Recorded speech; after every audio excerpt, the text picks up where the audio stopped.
इस बजट को तैयार किया गया है। इसमें नारी शक्ति का भी ध्यान रखा गया है, इसमें युवा शक्ति का भी ध्यान रखा गया है, गरीब वर्ग से आने वाले हर व्यक्ति का ध्यान रखा गया है, मध्य वर्ग से आने वाले लोगों का ध्यान रखा गया और किसानों का इसमें ध्यान रखा गया। तो मुझे लगता है कि हर व्यक्ति को कहीं ना कहीं सकारात्मक तरीके से प्रभावित करने वाला ये बजट है। सब कुछ मिल गया बिहार को, लेकिन विशेष राज्य का दर्जा नहीं मिला, कितने सेटिस्फाइड हैं आप? देखिए, पहली बात तो विशेष राज्य के दर्जे को जो लोग मुद्दा बनाने का प्रयास करते हैं, देखिए हम लोग की भी चाहत है, हम लोग चाहते हैं। लव मैरिज और अरेंज मैरिज? लव है नहीं कोई जिंदगी में, तो अगर भविष्य की कोई ऐसी होगी तो अरेंज मैरिज। व्हेन? इसमें दिस और दैट है ही नहीं, दोगे तब। Hi sir, welcome to ABP live. सबसे पहले तो आप ये बताइए कि आपको बजट कैसा लगा और क्या देश के हर तबके की उम्मीदों पर खरा उतरा है ये बजट? आप 10 में से कितने नंबर देंगे? मैं अगर 10 में से 100 दे सकता तो मैं दे देता, बट गणित को ठीक रखते हुए 10 में से 10 ही दूंगा। मुझे लगता है 100% ये बजट उन लोगों की उम्मीदों पर खरा उतरा है जिन लोगों ने पिछले 10 साल मेरी सरकार और मेरे प्रधानमंत्री आदरणीय नरेंद्र मोदी जी पर भरोसा किया। मुझे लगता है 10 सालों में जिस अर्थव्यवस्था को हमारी सरकार ने मजबूती देने का काम किया, उसका लाभ समाज के हर एक वर्ग को मिले, उस सोच के साथ इस बजट को तैयार किया गया है। इसमें नारी शक्ति का भी ध्यान रखा गया है, इसमें युवा शक्ति का भी ध्यान रखा गया है, गरीब वर्ग से आने वाले हर व्यक्ति का ध्यान रखा गया है, मध्य वर्ग से आने वाले लोगों का ध्यान रखा गया और किसानों का इसमें ध्यान रखा गया। तो मुझे लगता है कि हर व्यक्ति को कहीं ना कहीं सकारात्मक तरीके से प्रभावित करने वाला ये बजट है। लोगों की जेब में कैसे ज़्यादा पैसे बचे, इस बात का भी जिक्र इसमें किया गया है।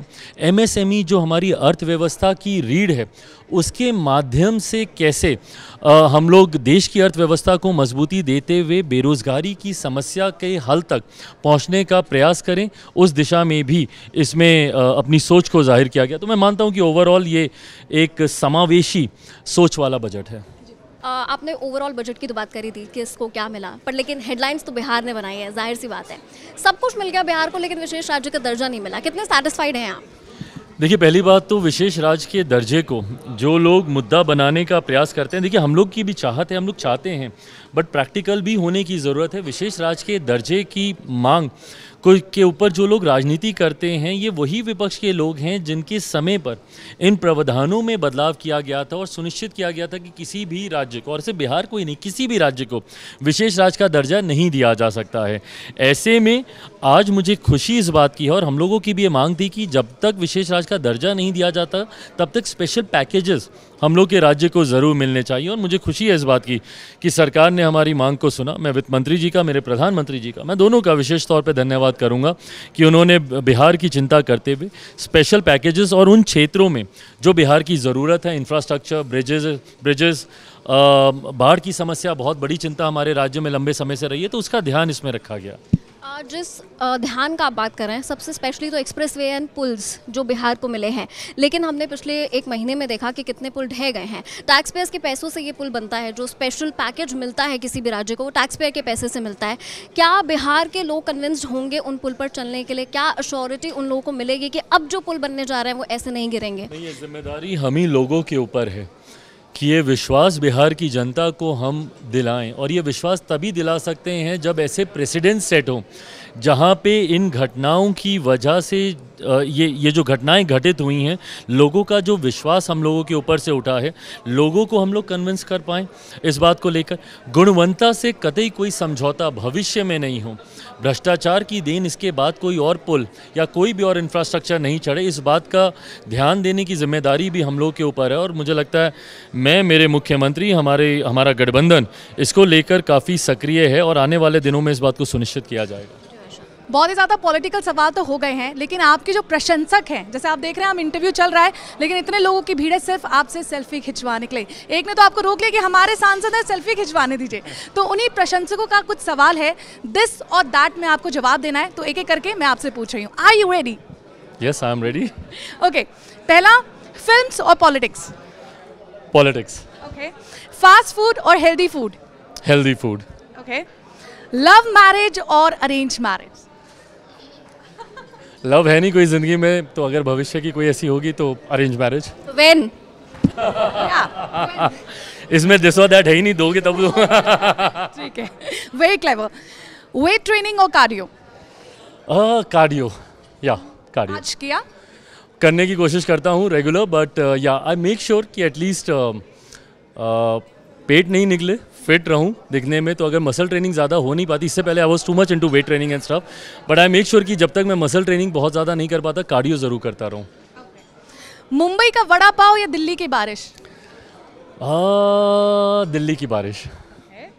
फिक्शन और नॉन फिक्शन बुक और लेटेस्ट आपने अगर कोई पढ़ा हो?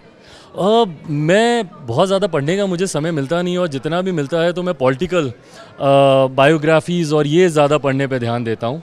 बट हाँ, OTT पे सीरीज़ काफ़ी देखता हूँ, और उसमें I like sci-fi adventure.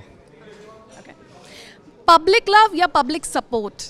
Love, public love. Love है तो सपोर्ट अपने आप आ जाएगा। कंगना एज एन एक्टर और politician? I think she is doing fantastic दोनों जगह पे, as an actor also, as a politician also. I think वो दोनों क्षेत्र में अच्छा कर रही हैं, बट अभी उनकी नई भूमिका में मुझे ज़्यादा अच्छी लग रही हैं as a politician. Chirag as a MP और CM? As a Bihari I think as a Bihari. Bihari मेरी पहचान है, मेरा अभिमान है, मेरा गुरूर है, और बिहारी अस्मिता की ही लड़ाई लड़ रहा हूँ। वो सांसद के तौर पर भी लड़ूंगा, आगे कोई और जिम्मेदारी मिलेगी, मंत्री के तौर पर भी मैं उसी लड़ाई को लड़ रहा हूँ। So Bihari Chirag. Last question, future CM of Bihar, Nitish और चिराग? फिलहाल Nitish Kumar ji. But I won't let you go without some sensitive questions based on politics. तो सवाल मेरा ये है कि आपने देखा होगा कल जब बिहार को इतना बड़ा बजट मिला तो जाहिर सी बात है कि बहुत खुशी की लहर दिखनी चाहिए थी, लेकिन 2 तस्वीरें आई ऑल विद प्रोटेस्ट। एक विधानसभा के बाहर आज भी हुआ जो विशेष राज्य के दर्जे को लेकर हुआ, एक दूसरा प्रोटेस्ट बिहार में कल हुआ जो आप ही के पासवान समाज का था। वहाँ के लोग कुछ नाराज़ हैं, उनकी नाराज़गी को लेकर क्या आपने कुछ एड्रेस किया है? क्या आपने CM से बात करने की कोशिश की है? उनकी मांगों को कैसे पूरा करेंगे कल? देखिए, पहला आपका सवाल विशेष राज्य के दर्जे को, ये वही राजनीति का हिस्सा है भाई। केंद्र सरकार ने जो स्पेशल पैकेजेस दिए हैं, मैं उम्मीद रखता हूं कि सत्ता पक्ष विपक्ष साथ मिलकर उसको हम लोग धरातल पर उतारने का काम करें, rather than getting into the stereotype politics कि भाई हमको सिर्फ विरोध करना है इसलिए हम लोग हंगामा करेंगे।